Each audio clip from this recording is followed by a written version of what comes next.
So ne ya shige ni auna tubalin soyayyar 'yan zamani, ni auta na 'yan zamani kimin lamani. Soyayyar Aisha, Aisha, soyayyar Aisha ta shiga kalbin zuciyana, domin ni sai da ke zan cika burin rayuwana. Akan kaunar ki ba na gudun dokin sai dai a fili, na kaunar ki na begen ki.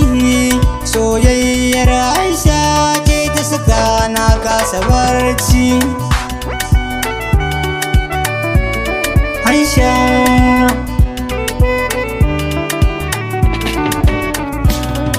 farin ciki nake ke cikin kasa wai nayi, ba na so a sauya hamin ke ce nake ra'ayi.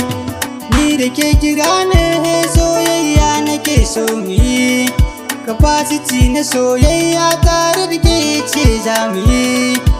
Oh Aisha, Aisha, soyayyar Aisha, Aisha. Daɗi da daɗi sun kaɗe suna ba da shawa, da daɗin kalamun bakinki suna ba ni kawa. Murya da zaki idan ki magana tamkar sarewa, kewa ta san ki ta zan mini ciwo ina damuwa. Soyayya sai da ke zane, idan ko babu ke soyayya na bar ta ne. Soyayya ni da ke mun zo ne, fara ce doguwar yarinya Aisha, cikin birni da ma ƙauyuka na kewaya. Ina neman ki yarinyar kirki na tambaya, an ka ce mun za na samu cikar burina nan gaba. Oh oh oh oh oh oh oh, nan gaba.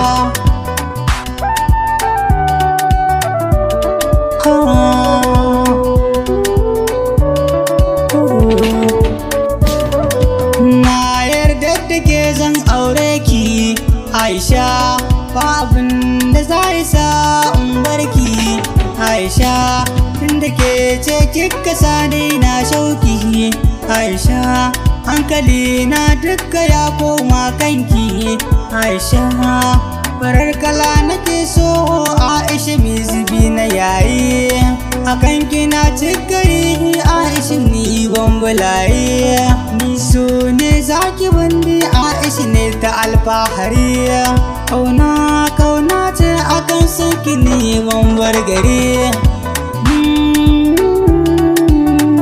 bambar gari. Sai ki amshi furen soyayya sai ki min lamani, idan har zaki sani cikin rai ba mai tadadi. Sai ki dan bani dama mai sona na zama hadimi, idan na zama malami ke kuma sai ki zan ɗalibata. Aisha dan Allah ki zan ɗalibata. Jirgi ne an kasan yana tashi, su kuma mata dukkaninsu suna kishi, tunda yaro za ya tashi da girman shi, tunda so dai ya suka ma a yanar shi. Lokaci ne za ya zo mu gano shi yana nan tafe, gano shi yana nan tafe.